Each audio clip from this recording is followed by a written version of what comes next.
स्वागत है आपका न्यूज़ 18 जम्मू कश्मीर लद्दाख हिमाचल में। मैं हूं विशाल और आप देख रहे हैं JKLH लाइव। दफा 370 की मनसूखी से मुतालिक अर्जियों पर समाअत जारी। सुप्रीम कोर्ट में आज 12वें दिन की समाअत हो गई शुरू।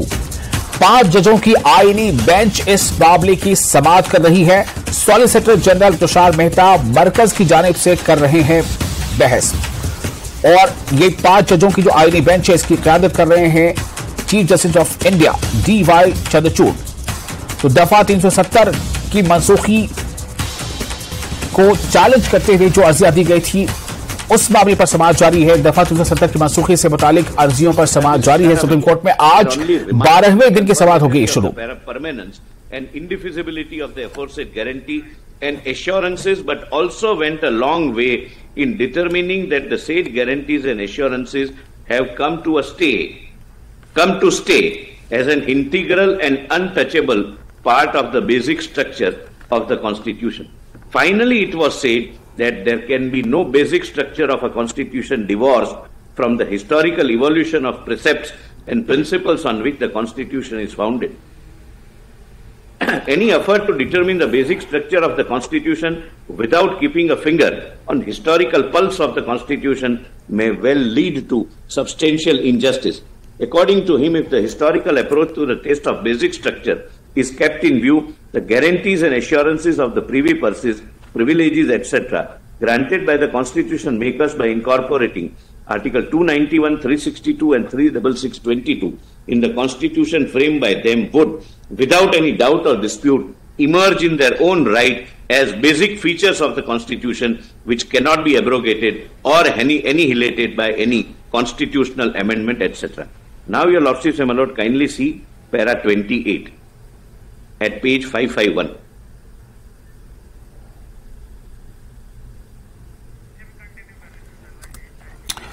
और दफा 370 मामले पर समाअत इंतहाई अहम मरहले पर पहुंच गई है। आज समाअत का 12वां दिन है। चीफ जस्टिस ऑफ इंडिया की सरबराही में 5 जजों की आईनी बेंच इस मामले की समाअत कर रही है। पीर को 11वें दिन मरकज ने सुप्रीम कोर्ट को बताया कि फरवरी 2019 में पुलवामा में CRPF के काफिले पर हमले के बाद मरकज ने जम्मू कश्मीर की खुसूसी हैसियत को खत्म करने और इसे मरकज के ज़ेर इंतजाम इलाका बनाने का ज़हन बनाया। मरकज की तरफ से पेश हुए सॉलिसिटर जनरल तुषार मेहता ने कहा कि बहुत सी चीजें हुई और यह कदम बहुत सी चीजों को जहन में रखते हुए उठाया गया, जैसे कि खुद मुख्तारी, कौमी सलामती के मसाइल वगैरह। ये एक समझे जाने वाला इंतजामी मसला है और अच्छी तरह से सोचा हुआ है और जल्दबाजी का फैसला नहीं है। कम से कम 2 बड़ी सियासी जमातें अदालत में आर्टिकल 370 का दिफा कर रही हैं। इन्होंने कहा कि आर्टिकल 35A हटाए जाने के बाद जम्मू कश्मीर में सरमायाकारी आना शुरू हो गई है और सियाहत भी बड़े पैमाने पर शुरू हो गई है। समाअत के इख्तिताम पर जस्टिस संजीव खन्ना ने मेहता से 2 पहलुओं को वाज़ेह करने के लिए कहा कि क्या लद्दाख को मरकज के ज़ेर इंतजाम इलाके में तब्दील करना उसको घटाने के मुतरादिफ है, जैसा कि दरख्वास्त गुजारों की दलील है, और दूसरा आर्टिकल 356 सदर राज के तहत ज्यादा से ज्यादा मुद्दत 3 साल है। हमने वो 3 साल पार कर लिए हैं, तो इसे साफ कर दें। कल ही chief justice of India DY Chandrachud ने दफा 35A पर अपना तबसरा किया। चीफ जस्टिस ने कहा कि दफा 35A ने शहरियों के बहुत से बुनियादी हुकूक छीन लिए हैं। जम्मू कश्मीर में गैर मकामी शहरियों से रोजगार और जायदाद के हुसूल के हुकूक छीन लिए गए। चीफ जस्टिस ने कहा कि आइन में दफा 35A के इजाफे से अवाम के बुनियादी हुकूक छीन लिए गए। रोजगार हासिल करने, जमीन खरीदने और वहां आबाद होने के हक की खिलाफ वर्जी की गई। मरकजी हुकूमत ने अदालत में अपना मौक़िफ़ पेश करते हुए कहा कि आर्टिकल 370 को मनसूख करने का फैसला कौमी मफाद के साथ साथ जम्मू कश्मीर के लोगों की फलाह व बहबूद के लिए लिया गया। सुप्रीम कोर्ट ने SD तुषार मेहता से पूछा कि जम्मू कश्मीर को यूनियन टेरिटरी में तब्दील करने से मुतालिक अर्जी गुजारों के जरिए उठाए गए सवाल का जवाब दें। क्या यह दर्जा घटाया नहीं गया और आइन की दफा 356 के तहत सदर राज को ज्यादा से ज्यादा 3 साल के लिए बढ़ाया जा सकता है? क्या यह हद से तजावुज नहीं कर गया है? तुषार मेहता ने कहा कि इस एक्ट से पहले कश्मीर डिवीजन के सरहदी इलाकों में कुछ जुमरों के रिजर्वेशन की सहूलत दी जाती थी, क्योंकि वहां पाकिस्तान की तरफ से अक्सर हमले और फायरिंग होती रहती थी। आज भी सॉलिसिटर जनरल तुषार मेहता मरकजी हुकूमत की जानिब से आर्टिकल 370 को हटाने के बारे में अपनी बहस कर रहे हैं, यही कह लें कि अपनी दलीलें दे रहे हैं। Of fitting them into constitutional structure of India. The second phase involved a process of twofold integration, the consolidation of states. हमारे साथ इस वक्त नेशनल कॉन्फ्रेंस के सीनियर नेता शेख बशीर हैं। जिस तरह से सॉलिसिटर जनरल ने सुप्रीम कोर्ट में ये कहा कि वाकई ही जम्मू कश्मीर के हालात ऐसे बन चुके थे राष्ट्रीय मुद्दे को आगे देखते हुए, और जिस तरह की स्थितियां पुलवामा अटैक के बाद बन चुकी थी, तो ये मन बनाया गया कि जो आर्टिकल 370 है उसको हटाया जाए। वकील साहब ने, तुषार मेहता साहब बड़े वकील हैं, वो क्या बोलते हैं, सच को झूठ, झूठ को सच बनाने में वकील माहिर होते हैं। सुप्रीम कोर्ट में बहस हो रही है, इसमें बड़ी कम गुंजाइश है कि इस पर क्या टिप्पणी की जाए, लेकिन यह हकीकत है कि 370 को हटाना पुलवामा के साथ जोड़ा जाए, ये बहुत ही गलत है। इसका मतलब है कि उनके पास कोई दूसरा आर्गुमेंट नहीं है।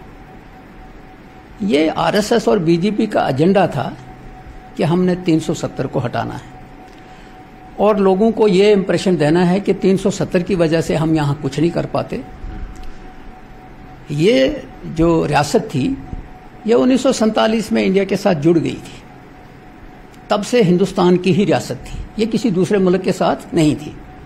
जो खुसूसी पोजीशन थी वो लोगों के जज्बात को मद्देनजर रख के वो खुसूसी पोजीशन थी जिस पर सुप्रीम कोर्ट में बहस हो रही है। तुषार मेहता साहब का ये आर्गूमेंट बिल्कुल ही गलत है कि चूंकि पुलवामा में हुआ और ये हो गया 370 तो टूट गया, उसको हटा दिया गया। अन्य मुद्दे भी थे, जिस तरह से नेशनलिस्ट फोर्सेस को यहाँ पे वो दबाव में थी, जो है ये तमाम चीजें थी जो कि जिस तरह से हालात थे कश्मीर घाटी में, उसको देखते हुए भी उन्होंने हवाला दिया है। ये भी गलत है। 35 साल हो गए हैं जम्मू कश्मीर के हालात खराब हैं, और 35 साल में अभी कोई ठीक भी नहीं है। कल ही बारामूला के अंदर कुछ लोगों को पकड़ा गया है, रजौरी और पुंछ के अंदर हर दूसरे तीसरे दिन, अभी भी हालात ठीक नहीं हैं। लोगों की आवाज को जबरदस्ती दबाना, लोगों के जज्बात को दबाना अच्छी बात नहीं है। लोगों को प्यार से अपने साथ जोड़ना बहुत ही अच्छी बात है। लोगों के जज्बात जो हैं वो लकड़ियों की गठड़ी नहीं होते कि उनको आप कस के बांध दें तो वो जज्बात जो हैं खत्म हो जाएंगे। मैं एक चीज और कहूंगा कि सुप्रीम कोर्ट में बहस हो रही है, और जम्मू कश्मीर के लोगों को भरोसा है कि जो स्पेशल स्टेटस जम्मू कश्मीर के अंदर था वो लोगों की भलाई के लिए था। ये जो आज प्रोटेस्ट जम्मू के अंदर हो रहे हैं, इनको जहन में रख लेना चाहिए। ये इनकी जो पॉलिसी है ठीक नहीं है। और दूसरी चीज मैं आपको लगे हाथ बताना चाहता हूं कि तुषार मेहता साहब का ये जो आर्गुमेंट है, इसके साथ जोड़ना बदकिस्मती है। तो आपने सुना कि नेशनल कॉन्फ्रेंस का क्या कहना है इस मुद्दे पर। कैमरामैन चांद के साथ Rajendra Vaid, news 18 Jammu. Sir, article 370